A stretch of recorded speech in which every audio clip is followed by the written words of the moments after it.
पांडे जी, इस समय देख रहे हैं उत्तर प्रदेश के चुनाव नज़दीक हैं। इस समय सोशल मीडिया में एक ऐसा धड़ा है जो इस समय कह रहा है कि योगी आदित्यनाथ और नरेंद्र मोदी के बीच में इस समय युद्ध चल रहा है, एक दूसरे को देखना नहीं चाहते हैं। इस तरह की बातें इस समय लेफ्ट की तरफ से की जाती हैं, जो लेफ्ट पार्टियां हैं, जो विपक्ष है।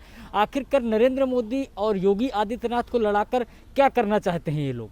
ये जितने वामपंथी हैं, जितने अर्बन नक्सल हैं, जो इस देश को चाइना के एजेंट हैं, चाइना के पैसे पे जो पल रहे हैं, ये सब, चाहे किसान आंदोलन हो और चाहे ये वामपंथी पत्रकार, यह इनकी दाल नहीं गल रही है। यह जो जब दूसरे प्रधानमंत्री जाते थे तो इनको अपने फ्लाइटों में ले के जाते थे, वहाँ दारू की बोतलें मिलती थीं, वहाँ इनको सुविधाएं मिलती थीं। वह काम मोदी जी से नहीं हुआ है 7 साल में। इसी तरह से जो जैसे मान लीजिए कि सारे जो ठेके पट्टे होते थे वह किसको मिलते थे? अतीक अहमद को मिलते थे, वह मुख्तार अंसारी को मिलते थे। बड़े बड़े इनके जो घर तोड़े जा रहे हैं वो कोई गन्ना का खेत का पैसा लेके ये कमाए हैं। वह अवैध, यह परोक्ष रूप से अवैध। मुख्यमंत्री का चेहरा कोई होता था, वो मुलायम सिंह हो, मायावती हो, फला हो, ढमका हो, लेकिन सत्ता इनकी चलती थी। कभी हाथ किसी ने डाला है? अब उत्तर प्रदेश में वह बेचैनी है कि जो मलाई खाते थे उत्तर प्रदेश के पैसे से, वो मलाई योगी जी नहीं दे रहे हैं। तो न खाऊंगा और न खाने दूंगा जो भारत सरकार में चल रहा है, वही काम योगी जी उत्तर प्रदेश में किए हैं। वह जो बेचैनी है, एक उसी बेचैनी को ये बार बार, क्या एक बात बताइए, संघ के किसी प्रमुख का बयान आया क्या कि मोदी जी में योगी जी में कोई दिक्कत है? भारतीय जनता पार्टी के राष्ट्रीय अध्यक्ष का कोई बयान आया क्या कि योगी जी में मोदी जी में कोई दिक्कत है? उत्तर प्रदेश के अध्यक्ष का कोई बयान आया क्या? बड़े विरोधी माने जाते हैं केशव प्रसाद मौर्य मुख्यमंत्री के रूप में चर्चा चला था जी। एक इसके पहले यह नैरेटिव उत्तर प्रदेश में सेट किया जा रहा था कि केशव प्रसाद मौर्य में और योगी जी में नहीं चल रहा है। खूब चला है, लेकिन क्या हुआ? जिस दिन यहाँ से टीम गई उस दिन केशव प्रसाद मौर्य ने क्या कहा? केशव प्रसाद मौर्य ने कहा कि अब की बार 300 पार। कहा ना कि हमारा जो भी मीटिंग हो रहा है, जो भी चर्चा चल रहा है, सब कुछ इसलिए चल रहा है कि कैसे 300 पार ले जाना है। इसके पहले कोई उत्तर प्रदेश में एक ब्राह्मण समाज है, ब्राह्मण समाज के लिए कोई काम नहीं करता था। अखिलेश स्पेशल ब्राह्मण समाज को बोले थे कि यह इनका कोई काम नहीं करना है अपने 7 साल में, लेकिन आज परशुराम की मूर्ति बनवा रहे हैं। ब्राह्मण मंत्रियों को आगे किया जा रहा है, चेहरा बनाया जा रहा है, लेकिन अब वह तो कह दिए, लेकिन उन्हीं के कार्यकर्ता, जिला का एक कार्यकर्ता है, वह कहा कि उत्तर प्रदेश में ब्राह्मण, बनिया, ठाकुर, लाला को सबसे पहले जिस तरह से बंगाल में पीटा जा रहा है, उसी तरह से उत्तर प्रदेश में पीटा जाएगा। क्यों कहा वो? इसलिए कि जब मुख्यमंत्री का जो दावेदार है अखिलेश यादव, वह क्या कहे कि जिस तरह से ये लोग हमारे साथ कर रहे हैं, यानी क्या कर रहे हैं? अतीक अहमद के ऊपर कार्रवाई हो रही है, मुख्तार के ऊपर कार्रवाई हो रही है। कल ही गोरखपुर में अंतर्राष्ट्रीय जिसके ऊपर 1 लाख का इनामी बदमाश था, उसको मार दिया गया। तो अखिलेश यादव के हिसाब से वो मारा नहीं जाना चाहिए।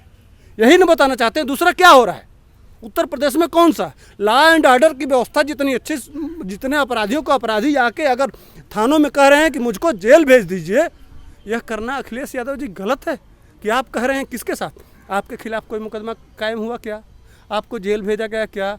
आपके ऊपर कोई उत्पीड़न का वो दर्ज हुआ? तो क्या आप बताना चाहते हैं कि कहने का मतलब कि योगी जी, यह जो माफियत है उत्तर प्रदेश में, एक रैकेट चलता था, उन्हीं के वजह से आज उत्तर प्रदेश पिछड़ा बना हुआ है। इतने सारे प्रधानमंत्री देते हुए, इतने सारे नेता हुए, गुजरात आगे निकल जाएगा, पंजाब आगे निकल जाएगा, महाराष्ट्र आगे निकल जाएगा, लेकिन सबसे बड़ा प्रदेश जहां सबसे ज़्यादा एमपी होते हैं, सबसे बड़े बड़े पदों पे होते हैं, प्रधानमंत्री को भी यूपी जाना पड़ता है। किसी प्रधानमंत्री को अगर प्रधानमंत्री बनना है तो उसको चुनाव यूपी चलाना पड़ता है। लेकिन इस तरह का उत्तर प्रदेश का माहौल है, इतनी क्षमता है, लेकिन उत्तर प्रदेश पीछे क्यों रहा? तो उसको बचाने के लिए योगी जी ने जो सफाई अभियान चलाया है और लॉ एंड ऑर्डर को जो सुरक्षित किया है, उसी वजह से यह चूंकि इनको चाहिए। और एक चीज़ और बहुत हो रहा है, आप समझिए, इस नैरेटिव को समझिए। सोशल मीडिया पे एक बहुत बड़ी चीज़ चल रही है, मैं आपको बता दे रहा हूँ कि खेला होवे के बहुत सफलता के बाद अब खदेड़ा होवे, ये बहुत, आप चले जाइएगा फेसबुक पे और ट्विटर पे, तो ये बहुत ट्रेंड कराया जा रहा है, खदेड़ा होवे। खदेड़ा होवे और खेला होवे के बाद इसका क्या मतलब है, क्या बताना चाहते हैं? मैं पूछता हूँ, खदेड़ा होवे का क्या मतलब? बंगाल में बलात्कार हुआ तो इनकी सरकार आएगी तो यूपी में बलात्कार होगा। जिस तरह से लोग पेड़ों पे टांगे जा रहे हैं, उसी तरह से अखिलेश यादव की सरकार हुई तो पेड़ों पे टांगे जाएंगे। जिस तरह से बंगाल में लोग जाके पलायन करके आज असम में शरणार्थी बन के जी रहे हैं, उसी तरह से उत्तर प्रदेश में समाजवादी पार्टी की सरकार आएगी तो लोगों को अन्य प्रदेशों में भाग के शरण लेने की नौबत ये करने वाले हैं। यही ना इसका मतलब क्या हुआ? देखिए पांडे जी, चलिए ये तो हो गई बात राजनीति की, लेकिन एक बात ये बताइए, जिस तरह से अगर हम नूरपुर की घटना की बात करते हैं, रामपुर की घटना की बात करते हैं, सहारनपुर की मस्जिद की बात करते हैं, लखनऊ में भी हुआ है, जो ये पूरा का पूरा धार्मिकरण चल रहा है, इसको लेकर विपक्ष कह रहा है कि चुनाव आ रहे हैं इसलिए बीजेपी ये सारा का सारा प्रोपेगेंडा सेट कर रही है, हिंदू मुसलमान कर रहे, हिंदुओं के वोट बटोरना चाहती है। अच्छा, अब मैं लखनऊ का नाम लिया, अभी कल आज तक पे दिखाया जा रहा था, कल की घटना है कि एक बहुत सभ्य सोसाइटी है, उस सभ्य सोसाइटी के लोग अपने घरों पे लिख दिए हैं कि हम घर छोड़ना चाहते हैं। मुद्दा क्या था?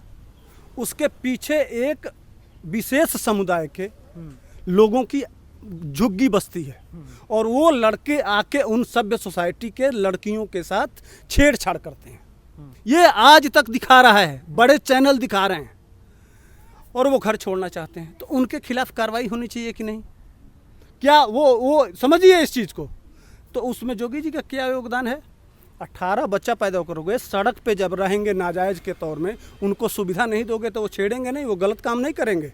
इसी वजह से वहाँ हो गया। नूरपुर में क्या हुआ? आप 80% हैं, मैं गया था वहाँ, नूरपुर में मैं था, और आप 80% हैं, तो 80% में 3 मस्जिद बनवा लिए। मैंने वहाँ जी न्यूज़ पे बोला था, मेरा बयान है उसमें कि मैंने यही कहा था कि जब आप 80% हैं, अपने लिए 3 मस्जिद बनवा लिए, तो भैया उसी के साथ 20% वालों के लिए आप ही लोग एक मंदिर बनवा दीजिए ना, तभी तो गंगा जमुना रहेगा। इसी मुद्दे को लेकर तो एक चर्चा हो रही है ना कि बीजेपी आ रही है, बीजेपी इलेक्शन आ रहा है तो हिंदू मुसलमान कर रही है। कैसे कर रही है? बारात जा रही है भाई साहब, बारात क्या वहाँ के हिंदू बारात नहीं ले जा सकते? भारत में मारपीट क्यों किया गया? 10 बज रहा था उस समय, 10 बजे रात को कौन सा नमाज होता है? उस समय कौन सा नमाज चल रहा था? और वो उसको आके बोलने की वो जो MIM का नेता है वो क्या बोला कि नमाज तो होगी लेकिन बारात नहीं चढ़ेगी। क्या क्या क्या ज़रूरत है इन सब चीज़ों का? इससे एकता बढ़ेगी, इससे बढ़ेगा। इसी से यही कर रहे हैं वो। कौन कर रहा है ये? कौन? अगर उनको करना था, वो दलित क्यों लिख दिए? ऐसे लिख दिए, अपने आप लिख दिए। आप तो वो दलित तो जय भीम जय मीम वाले हैं ना। अगर कोई ठाकुर होता, अदर कास्ट के लोग होते, वह लिखते तो बात समझ में आता। भैया इस देश में तो चल रहा है जय भीम और जय मीम चल रहा है ना, तो वो मीम वाले क्यों लिख रहे हैं? बिहार में चुनाव नहीं न है, बिहार में दलितों का घर जलाया गया, 3 दलितों को मार दिया गया। आप पढ़ लीजिएगा, अखबार में है, पढ़े थे। वहाँ कौन सा चुनाव था, मैं पूछना चाहता हूँ। वहाँ बिहार में कौन सा चुनाव है जिसके वजह से वहाँ हुआ? क्या आशुतोष बताएंगे, राहुल गांधी बताएंगे, प्रियंका गांधी बताएंगी? कौन बताएगा कि वो बिहार में उन दलितों का घर फूंक दिया गया, वह घर से बाहर निकलने के लिए मजबूर है? वहाँ कौन सा चुनाव था? कौन सा नैरेटिव सेट किया गया था? क्या कहूँ मैं? इनसे पूछिए ना। आप लोगों को, मीडिया को इनसे सवाल करना चाहिए कि तुम कह रहे हो उत्तर प्रदेश में इस समय चुनाव है, तो ये नूरपुर की घटना, लखनऊ की घटना और बाराबंकी जहाँ भी घटनाएं घट रही हैं, लेकिन जो बिहार में घटनाएं घट रही हैं, अभी डॉक्टर को मार दिया गया असम में, वहाँ के मुख्यमंत्री ने कहा कि मैं ऐसा करूँगा कि नज़ीर बनेगा। ये सारी घटनाएं क्या बताती हैं? असम में चुनाव तो हो चुका है। ठीक है, चलिए पांडे जी एक बात ही बताइए, हम यूपी में आते हैं, ये तो बाकी राज्यों की बातें हो गई। कैसे देखते हैं इस समय जो यूपी की लड़ाई है, वो यूपी इलेक्शन को लेकर, अखिलेश यादव वर्सेज योगी आदित्यनाथ वर्सेज मायावती भी, थोड़ा हम मान लें अगर उनका भी कुछ वोट बैंक तो है ही है, कैसे देखते हैं इसमें? कांग्रेस कह रही है, कांग्रेस के नेता कह रहे हैं नसीमुद्दीन सिद्दीकी कि अगर 20% मुस्लिम एक हो जाए तो हम सरकार बना लेंगे, तो ये कौन सी पॉलिटिक्स? अच्छा एक बात बताइए, 20% अब देखिए, मायावती जी ने अपने 2 बड़े नेताओं को हटा के और अपना विधानसभा का अध्यक्ष किसको बनाया? एक विशेष समुदाय का, ठीक। और मुलायम सिंह के बेटा तो कहते हैं कि भाई हमने हज हाउस बनाया, ठीक, हमने कब्रिस्तान घिरवाया, हमने विशेष समुदाय के लड़कियों को लैपटॉप दिया, तो वो और हमारे बाप ने गोलियां चलवाया राम मंदिर के कारसेवकों पे, इसलिए वह तो कहते हैं कि हमारा मौलिक अधिकार है।